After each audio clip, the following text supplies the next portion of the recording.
Welcome to The Growth Kit, a podcast where science and actionable advice intersect to help you live a better life. 9 tools for better sleep. Happiness is waking up, looking at the clock, and finding that you still have 2 hours left to sleep. Charles M. Schultz. The importance of sleep is undeniable. It improves everything from our thinking to our physical function to our longevity. Still, 35.2% of adults in the U.S.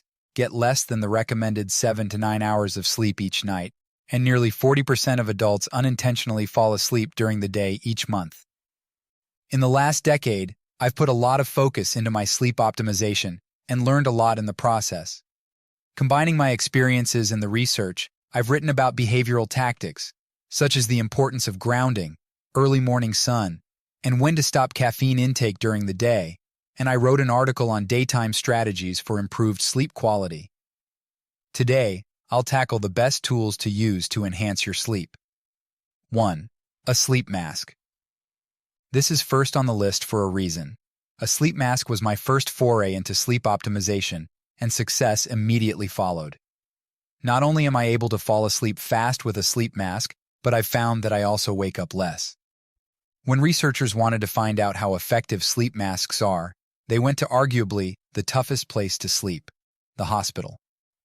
A systematic review of 19 sleep studies on patients in the ICU and non-ICU environments found that both sleep masks and earplugs showed significant improvement in reported sleep. The benefits go beyond those in the hospital, though, as data from those who wear the wearable, Whoop, also found significant improvements. Whoop wearers who used a sleep mask improved their time asleep by 27 minutes, their REM sleep by 2%, and their recovery by 9%. I used cheap ones for years, which rarely stayed on throughout the night, never blocked out the light, and needed to be replaced in mere months. I bit the bullet for a more expensive one, and I'm never going back. My wife and I have now been using this cotton one by Freshme for years. It's light, durable, and comfortable. We bring it everywhere we travel. 2. Mouth tape. I got this now popular idea from the book Breath by James Nestor. Mouth breathing and snoring are associated with plenty of adverse effects, including cavities, bad breath, hypertension, stroke, heart attacks, and even ADHD.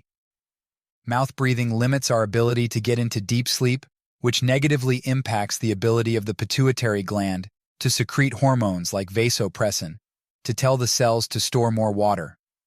As a result, these cells want to release water from the body, signaling the body to both urinate and drink more water, which leads to a vicious cycle.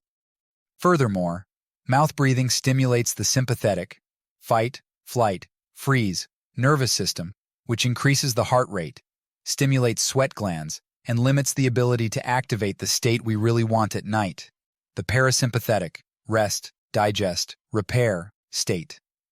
Check the show notes for my mouth tape recommendations. 3. Blackout curtains. Yes, blackout curtains can shield your eyes from that early morning sun that wakes you up before you're ready, but the curtains may play a more important role. A global study found that simply living near streetlights significantly increases your risk of cancer. I was skeptical at first too, but many studies have been conducted on this phenomenon, and the results are consistent, even after adjusting for other confounders. The thought is that the lights from the streetlights expose the person sleeping to blue light, which disrupts the quantity and quality of sleep. Even if you're not destined for a diagnosis of cancer, being exposed to light as you sleep can still wreak havoc on your health, whether you're aware of it or not. Use blackout curtains to prevent this light from coming in and disrupting your natural melatonin production.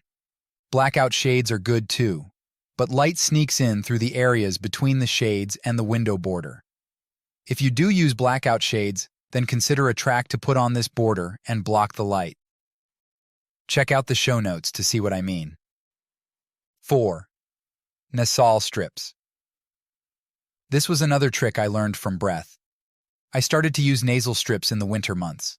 Going into it, I thought it sounded a bit gimmicky, but then I put one on and noticed that it felt easier to breathe, like I was doing less effort to inhale, even without falling asleep.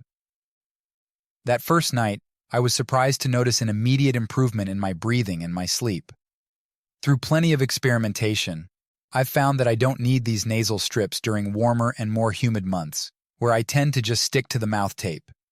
They can also help during months when allergies flare up, a game changer according to my mom who also tried them. So between the sleep mask, the mouth tape, and the nasal strips, I look like a monster from a cheap movie made in the 70s. It's a good thing I met my wife before I went all in with this stuff. Check the show notes for my mouth tape recommendations. 5. Meditation.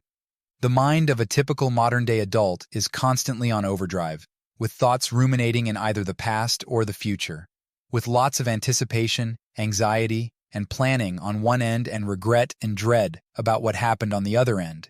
This leads to perpetuating cycles that are anything but mindful. Through these thought cycles, we create habits and feedback loops that literally train our thoughts to be anything but present and still. And then, as soon as our heads hit the pillow, we expect our minds to shut off so that we can sleep. This leads to plenty of difficulties getting to sleep, and then more difficulty falling back to sleep when we wake up. Mindfulness meditation has been shown to be an effective way to mitigate these thought patterns and improve sleep. In a systematic review and meta-analysis of 18 trials and 1,054 participants, researchers found mindfulness meditation significantly improved sleep quality. If you've never practiced meditation, then I would recommend starting with breathwork techniques. From there, consider using an app like Headspace. Even sitting up in bed for 10 focused breaths before hitting the hay can allow your brain to be centered and transition from the fight-or-flight state, sympathetic, to the rest and digest state, parasympathetic, for improved sleep. 6. Air purifier. When we had our first child, we lived in Philly, and I was concerned about the pollution, so I did a little digging and found out way more than I bargained for. I'll save the full scope of the findings for another post, but as for the sleep component, there is a reason we use an air filter in our house, even in the suburbs now. Pollutants in the home can be 2 to 5 times more concentrated than outside the home. Research shows that this can decrease sleep by 30 minutes or more, and one study found an association between indoor air pollutants and reduced sleep duration, sleep efficiency, and blood saturation levels, especially in the summertime. The first step is to find out where your neighborhood stands when it comes to air pollution. airnow.gov is a quick and easy way to do this. Then, assuming your air quality is good, open the windows occasionally to naturally ventilate the house. Other strategies to limit in-home air pollution is to use cooking vents, change the AC filters, and buy houseplants. The next level is air purification. Find a HEPA filter air purifier designed to cover the space it is used in. We use the Allen Fit 50 air purifier because it is quiet, looks nice, and it's one of the most affordable HEPA filters on the market. Update: we now have the Allen Breathe Smart 75i version as well. This one is larger and pricier, but it's perfect for our first floor in the hotter and colder months when we have to keep the windows closed. 7. Weighted blanket. I learned about the positive effects of weighted blankets for kids with autism, sensory processing disorders, or behavioral disorders back in OT school. Since then, they have become more mainstream. Weighted blankets work in a similar way to swaddling a baby by providing proprioceptive input or deep pressure to the body. This induces a sense of comfort and security and can increase levels of oxytocin. Research on the benefits of weighted blankets is scarce. However, one study had those with depression, anxiety, ADHD, and bipolar disorder trial a blanket for 4 weeks. The study reported significantly reduced insomnia severity, better sleep maintenance, a higher daytime activity level, and reduced symptoms of fatigue, depression, and anxiety.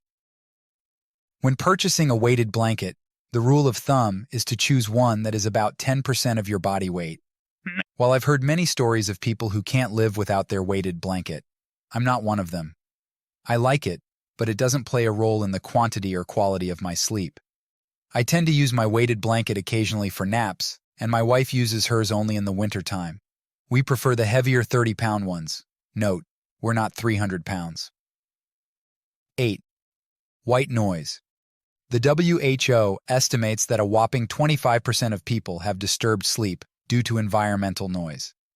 The long-term impact of this kind of noise includes hypertension, heart disease, and cancer. Aside from soundproofing your home or moving, there aren't many options to avoid this. Fortunately, there's white noise. But isn't this just more noise? A study on New Yorkers who had difficulty sleeping in noisy environments found that white noise improved both objective and subjective measures of sleep. Another study on healthy subjects found that white noise helped participants fall asleep 38% faster. It's thought that the constant and predictable hum of a noise machine soothes the brain compared to unpredictable and varying sounds, in addition to white noise overpowering the environmental sounds. We occasionally use the White Noise Light app, which can be used when the phone is in airplane mode.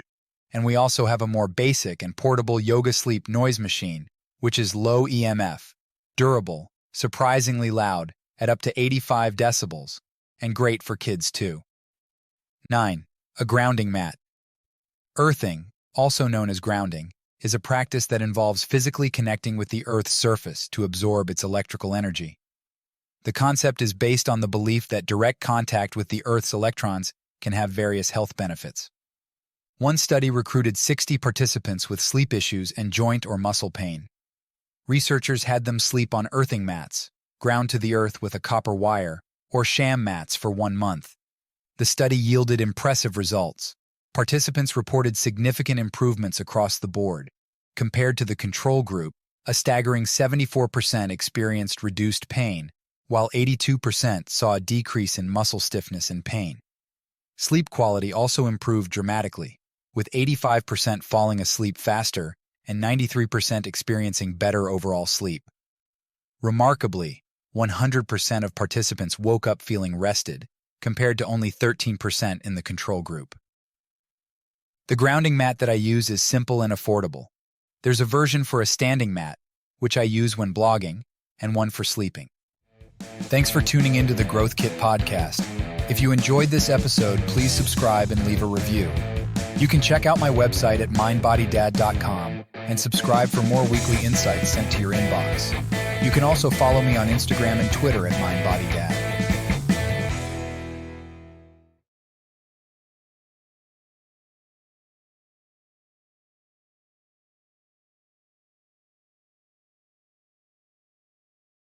Many of the links I share are affiliate links, which means I earn a small commission if you purchase through them. This doesn't affect the price you pay, but it helps support the podcast. In some cases, I may even be able to provide unique discounts for you. I only recommend products and resources that I genuinely believe in and use myself. My top priority is to provide practical ways to help you live better, and I wouldn't link to anything that doesn't align with that goal. Thanks for your support.